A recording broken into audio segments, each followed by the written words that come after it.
Welcome everyone. This is a webinar about implementing and optimizing business growth.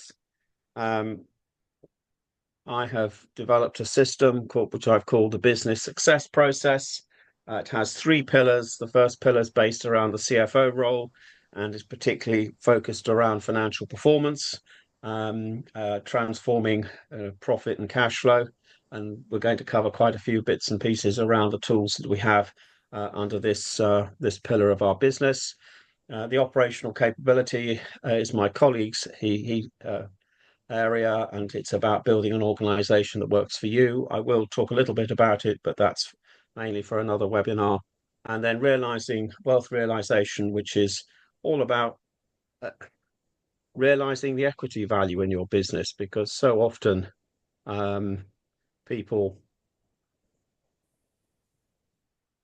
develop their business and run their business and they don't pay enough attention to creating or realizing the equity value that they have created. And very briefly, we have a system based around three time horizons, and it's a called drive, a bit like a wheel. You can see the outer ring has three colors, and these three colors represent three time horizons. So in the green, we have the future, which includes topics such as vision and purpose, the strategic plan, developing equity value, and aligning stakeholders in the business. Many businesses do have a bit of a vision and purpose. Some may have a bit of a strategic plan. Too few, in reality, consider the development of equity value, as many businesses take money out of the business and therefore reduce its equity value. And the alignment of stakeholders, I don't know about many of you, but I've seen a lot of businesses where the directors are not necessarily aligned. And if the directors aren't aligned, it's very difficult for the staff to be aligned as well. We then move on to the second time horizon, which is tomorrow, which is mainly about designing the future, designing. And so we look at the deployment of resources, the abilities in the business. We have a focus on innovation and performance. And these are designed to ensure that the business continues to improve year on year. And then we move into the today space where we have the focus on brand identity, lead generation, sales conversion, and client retention. The today space is where most business owners spend most of their time, and in too many businesses actually spend too much time to the detriment of the future direction or designing tomorrow. And the ball bearings that sit between the outer ring and the drive wheel are the leadership skills of decision making, business cycles, culture, risk and change, communication, momentum, team and trust, and leadership skills. And these are all important in their own way, particularly, for example, culture. Often, if a business doesn't have an established culture of its own, when new staff come in, they can often overwrite their culture, the culture they brought with them, over the culture that the company is seeking to generate, and that can create a considerable amount of conflict. Moving forward, this webinar is particularly focused on the financial management side of our pillar. So the question I'd start off with is, well, where are you now? Are you comfortable with where you are? A lot of you have answered our questions that we put out when you when you applied to register for this webinar, and many of you have expressed concerns that you aren't quite where you want to be. So it's possible that you're worried about which way to go. You can see here a lady standing at a railway station wondering on which train to catch. We have a situation where strategic planning can be quite complicated, and yet we certainly have a much simplified version, which can help with developing a clear strategic plan. It may be that you're worried about lack of management time, and you can see the chap here with his umbrella under the hourglass, or you may feel that you're on a bit of a treadmill. Perhaps you're worried about cash. It's often a case of we work very hard and it seems as though we earn money to put it in a bag full of holes. we have some cash management tools that would help with that process. Potentially, you might be worried about profit. It's been a lot of problems over recent years with inflation, etc., and that has had an impact on company profits. You may be worried about rising costs, which, of course, inflation and other costs, particularly oil prices, can have a particular um, consequence for businesses. So, where do you want to be? You are know where you are, but where would you want to be? Do you feel as though you're in a bit of a desert, but you actually want to be beside the sea? Imagine that you have a clear strategic plan, and so you can see clearly down the road where you want to go. Visualize your feelings of being released from some of your financial constraints. It enables you to do some of the things that you want to do, haven't been able to do, need to do. Picture delivering new products and services that your um, new financial freedoms have enabled you to do. Imagine customers repeatedly buying your product. Envisage costs being under control and profits increasing every year. So, how are you going to get to where you want to be? From where you are now to where you want to be? Well, using our business success process is something that we would recommend. So, why is our business success process so valuable? Well, it provides a clear strategic planning framework, and you can see here tree trunk with branches, thick branches and small branches, and we can then put everything together in a proper framework, which helps navigate uncertain geopolitical times. We've had a war in Ukraine for the last few years. The situation in Gaza and has blown up recently. Lebanon is now aflame, and we're not quite sure what's going to happen with the ping pong between Iran and Israel. And of course, there's a situations out in the Far East between Taiwan and China. We're also not sure what's going to happen in the American elections or what's going to happen with the various disputes within Europe, in addition to European economic performance. So, our strategic planning framework helps to manage technological change. As you could see in the slide I showed earlier, we have a particular tool around innovation, and that helps with understanding the technological impact both within the business and within the product and service lines that you have.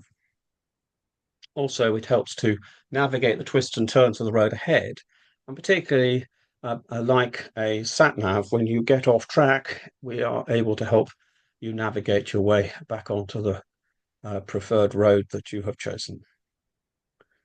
And finally, it's a refreshing and comprehensive process. So, why is now the right time to act? Well, we live in uncertain times, as I said earlier. The world's changing. The post-war consensus is under pressure, and that there are rising new nations who are flexing their muscles around the world. Business is more complex and challenging than ever. Globalization has created more business interaction, and we've even talked about so on this call that we've got people from India and Gibraltar and elsewhere who are engaging with businesses around the world. We have to make decisions, and which way do we go, this way or that? And new opportunities abound. What is the next big thing? What should you be doing? What are your choices? How do you prioritize them? How do you rank them? What are the costs? What are the revenues? Do you have fear and anxiety about the future? Hopefully not, but some people do. And our processes help to eliminate this. If if without a proper plan and a proper framework, you can be overtaken by others. Other people can innovate.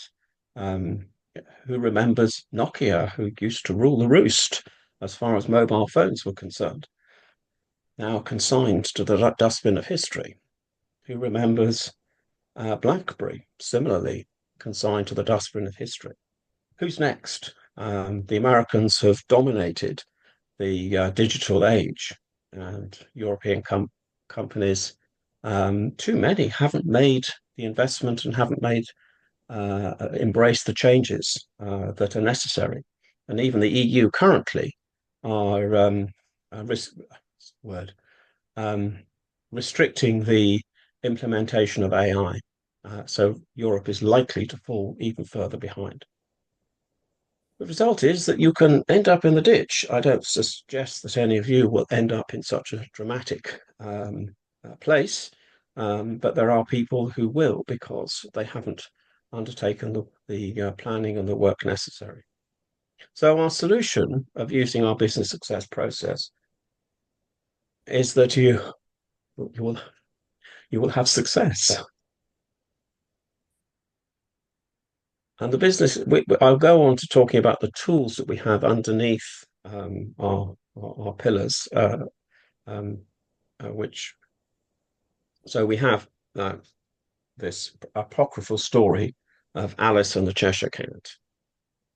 So Alice asks the Cheshire Cat, would you please tell me which way I ought to go from here? And the Cheshire Cat replies, it depends a good deal on where you want to get to. And Alice says, I don't much care where. And so the Cheshire Cat says, well, it doesn't matter which way you go. Now, I'm sure you do care where you want to go, and therefore it does matter which way you go. In the UK, we've had business survival rates from 2014 to 2018. And it's surprising, but only 42.5% of businesses that were founded in 2014 were still operational in 2018.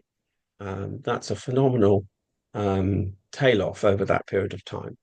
And I'm sure that many of you who've been in business for more than 5 years, it shows that you're part of the survivors, so to speak. Of the 42.5% who survive, 90% are scalable. Now that may mean that with some help they could be, but currently they're not saleable. And of the rest, 80% won't sell. And there could be various reasons for that. And of the remaining 0.86%, only 5% will achieve target value. And that means it's 1 in 2,222. Now, if you're one of the 0.9%, we can help you to achieve target value. If you're one of the 80% or the 90% who have survived 5 years, we can help you get to the point where you can sell and can achieve target value. So knowing where you are going, you need to develop a strategy. Historically, too many businesses try and drive by looking backwards. A lot of the financial information can be slightly out of date. There can be a lack of coordination between management information and financial information. And we have tools that help to solve that because we have some software that connects to your accounting system and produces reports and forecasting tools that enable you to remain on top of your business. So key piece is you need a plan. And too many businesses don't.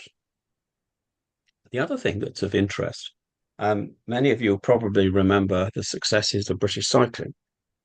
When David Brailsford took over British cycling, I think it was 2002, they had only won one gold medal in their 67-year history.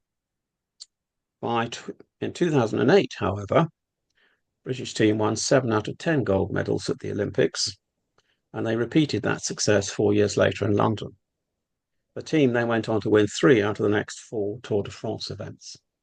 And one of the things that Dave Brailsford did was he broke down all of the component parts of cycling and sought to make small incremental improvements at every single stage, thereby creating a significant improvement overall.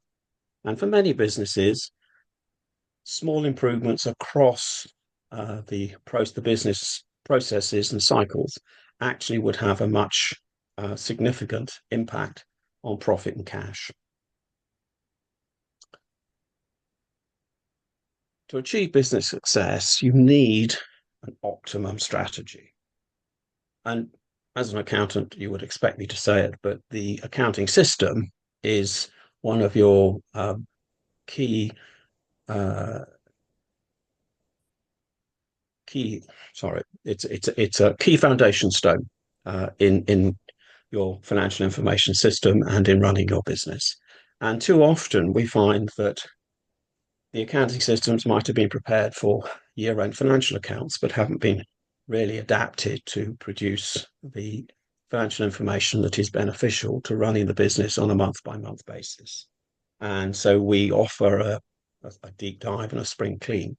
And I did this for a client in Canada beginning of the year and discovered that they had actually booked some of their grants as sales, and some of their loans had been booked as sales, and so that rather distorted the performance of the business when analysing it.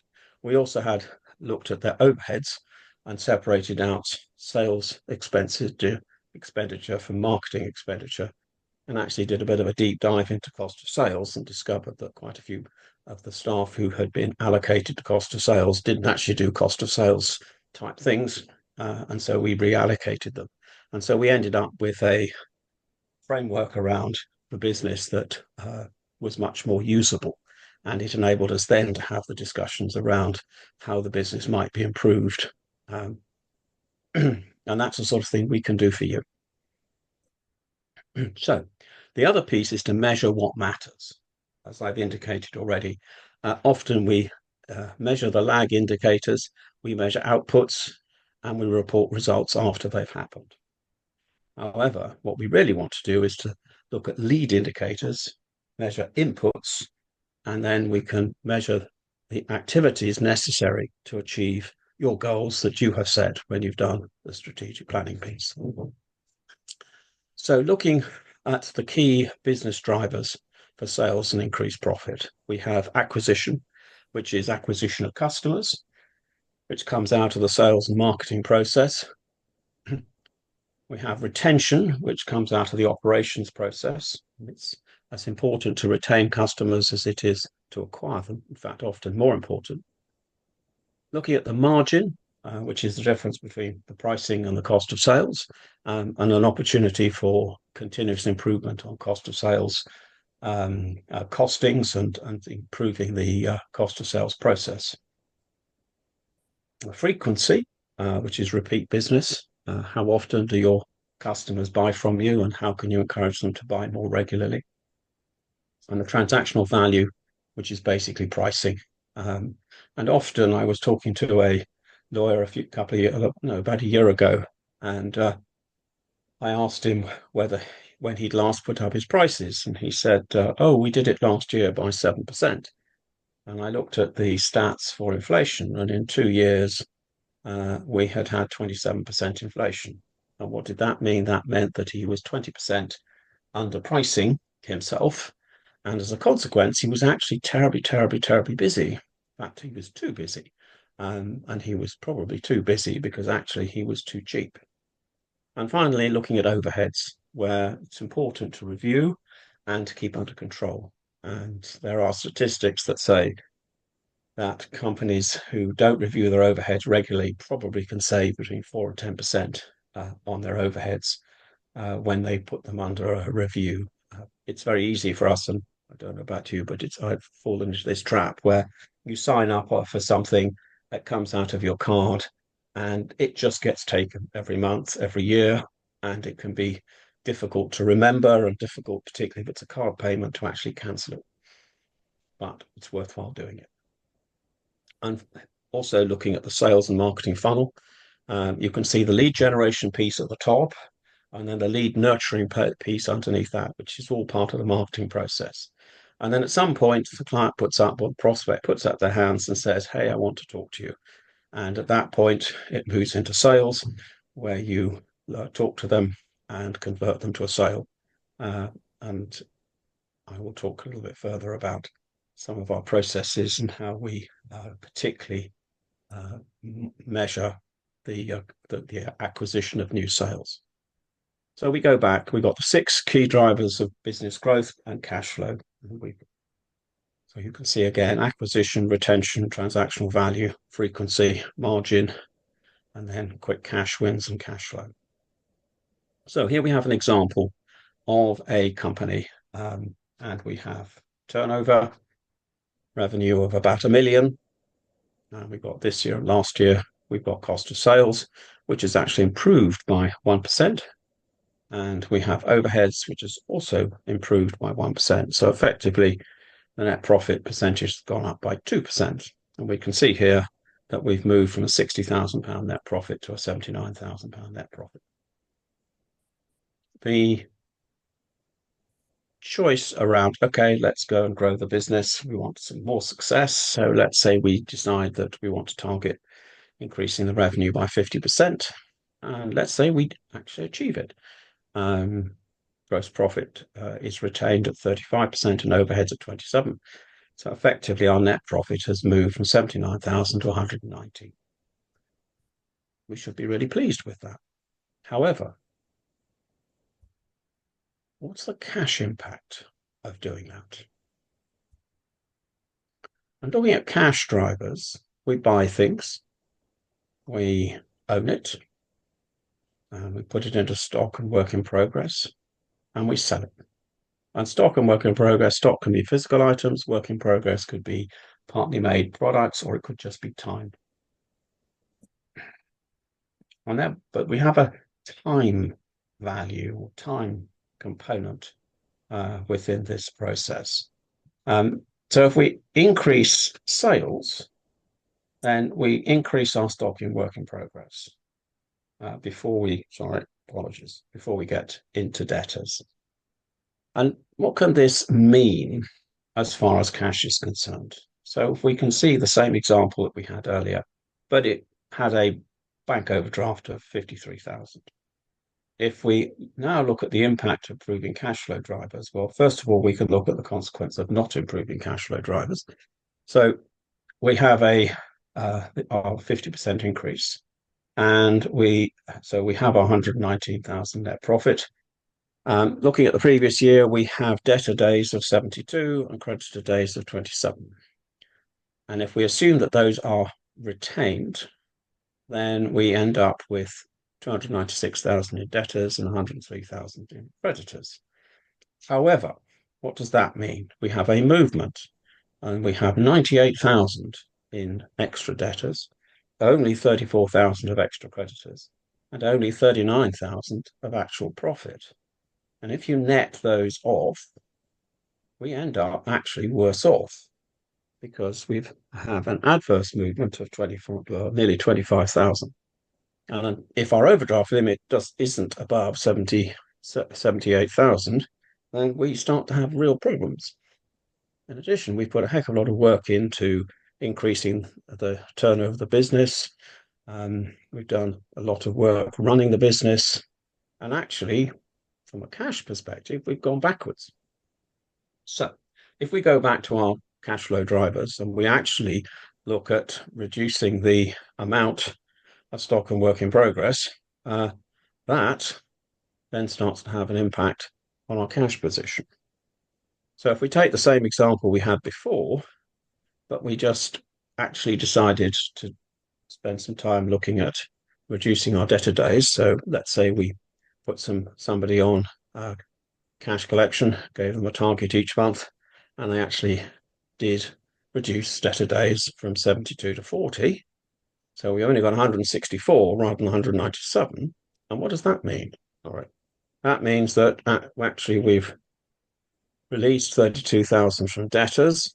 We've got 34,000 in creditors, and we've got our 39,000 in profit.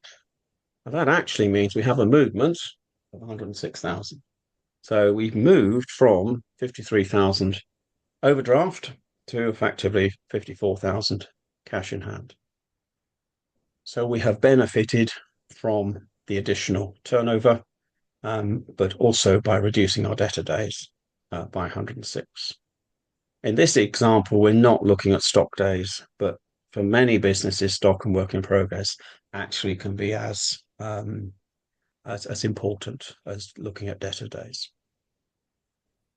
If, on the other hand, we don't bother to grow the business. We just keep going and we just target debtor days instead. We actually effectively reduce our debtors by 87,000. So without trying to grow the business at all and just focusing on debtor days, we actually have an 88,000 pound swing. And so less stress, more cash. So you can see how looking at the cash flow impacts of your business actually and managing it and understanding what's happening can have a major impact on your cash balances. So we've talked about the seven business growth drivers already, and these are set out again: acquisition, retention, transaction value, frequency, quick wins, margin, and cash flow. So, before I go on, in our software, which we can connect to your accounting system, we can produce reports that provide information around the movements, around how many clients you've acquired this month, what your retention rates are, what the average transaction value, and these then is information that can be used to improve the sales, marketing, and operations processes in order to support the business growth um, with a minimum additional expenditure. So, looking at growing the business, many businesses don't really pay enough attention to equity value.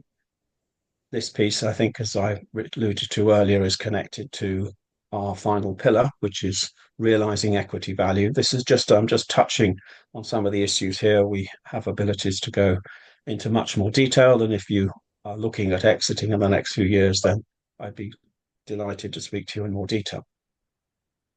But the important piece is to plan to realize the equity value. You've worked very hard. You've perhaps missed a lot of family events, school events, etc., because you're working on the business. And so it's important to make sure that you have your payoff at the end of the day.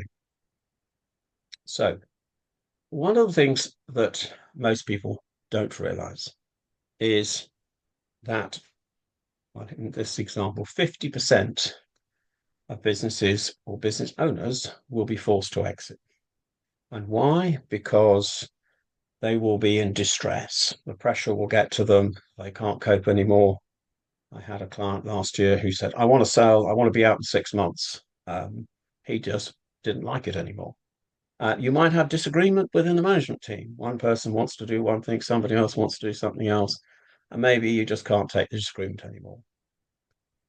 There can be disease or disability. You might, catch cancer or one of the more deadly diseases, or you might have a car accident, or something may happen, and so you have to exit the business. Nobody plans to get divorced, but it's quite a high rate, and I'm sure some on the call today either are or have or will be.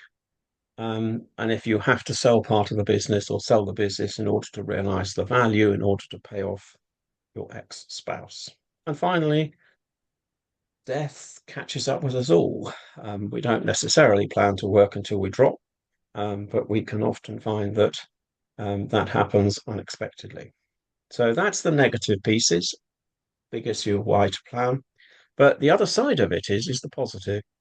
If you can make a deal, if your business is ready to sell, and let's face it, most businesses aren't ready to sell at any one time. But if you put in the work and you are ready to sell and you can do a deal, so if somebody knocks on the door and offers you 50 million for your business, or whatever the number might be that you would sell for, and you can say, yes, absolutely, I'm ready. And if you can then not only ready to do the deal, but you can decide quickly, then you will get an exit when you least expect it. A friend of mine said he had bought a business, I think he said within 4 weeks, because they were ready to do a deal and they could decide. I came across an example. I helped a client buy a business, and even when I threw a hand grenade into the meeting, metaphorically, I must add, that we were changing the terms of the deal, they didn't run away. because they had decided to sell and they'd started spending the money in their mind, and therefore the deal was still completed. And my client got the deal that they decided they wanted. The other piece around getting ready to exit is that we use the software that we can attach to your accounting system. We can extract your performance to date, and then we can build sales, cost of sales, overheads, etc., to create a profit and loss forecast for the next 5 years. We can do it at a very high level and look at what you would have to do in order to get where you want to go, or we can do it at a much granular level, including considerations around borrowings and additional equity. We can also, if you are looking to buy a business, we can effectively extract your information, extract the information from your target and consolidate it. So that gives you a really good picture as to what the businesses what could achieve together. We also help understand cash flow. I did a piece of work earlier this year where we identified the number of new customers that a client needed to make, together with the increase in prices that they needed to put in place.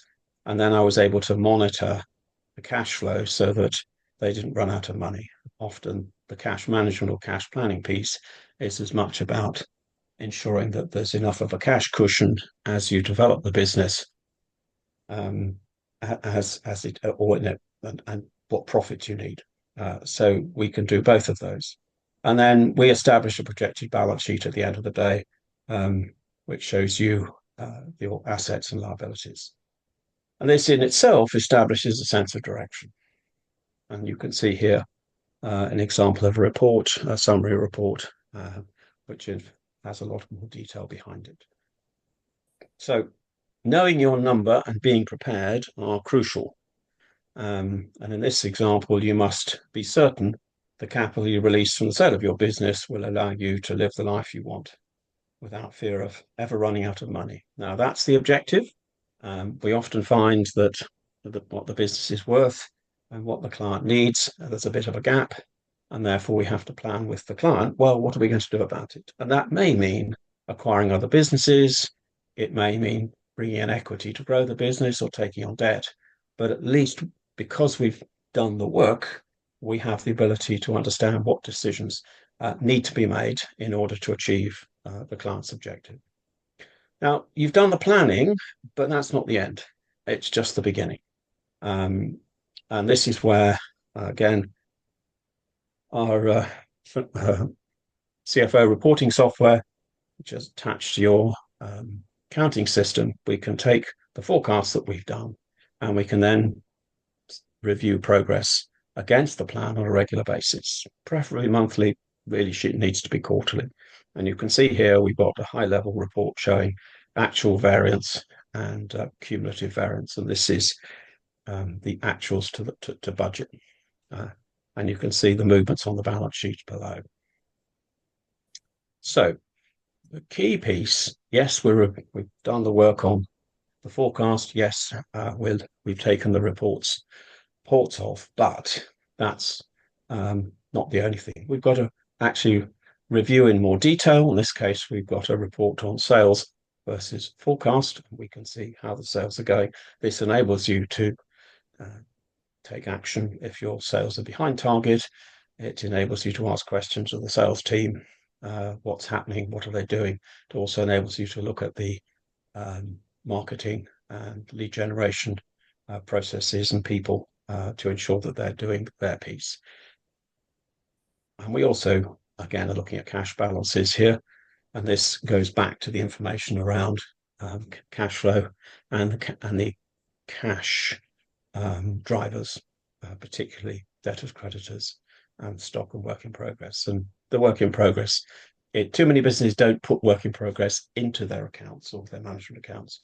And it depends whether it's relevant to your business. But if it is, then it's probably worth trying to work out how to look at it and to monitor it, because a lot of working capital can get sucked into work in progress.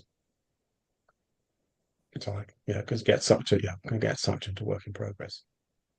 So, how will your business be valued? Now, this is more of an art than a science.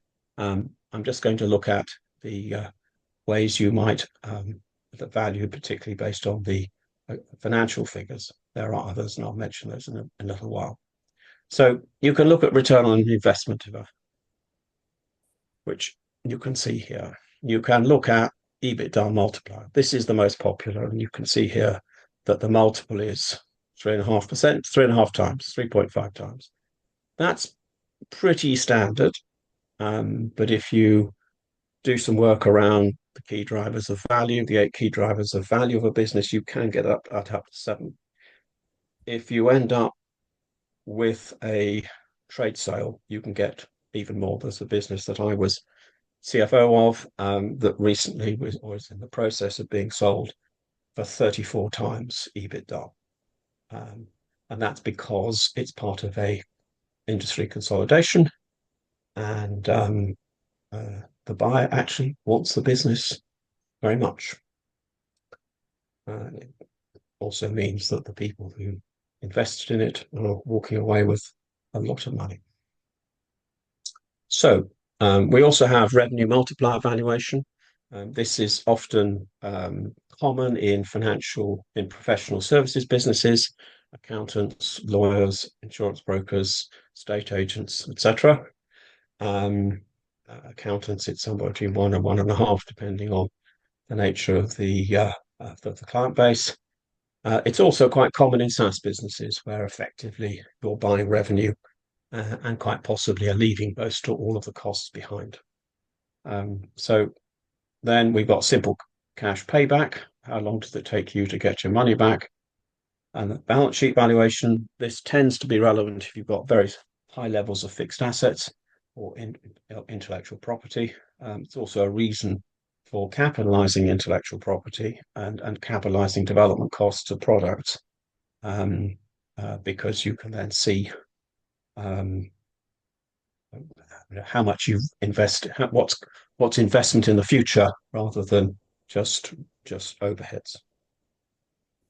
And then you have discounted cash flow, which works based on that money earned in later years is worth less than money earned now. And then finally, you have a cash flow calculation, which is how long does it take you to get your money back? So you have all of these, and then, as I said earlier, that if you have a trade sale, then somebody's actually paying over the odds for your business because it's worth more to them as they fit that business into their own.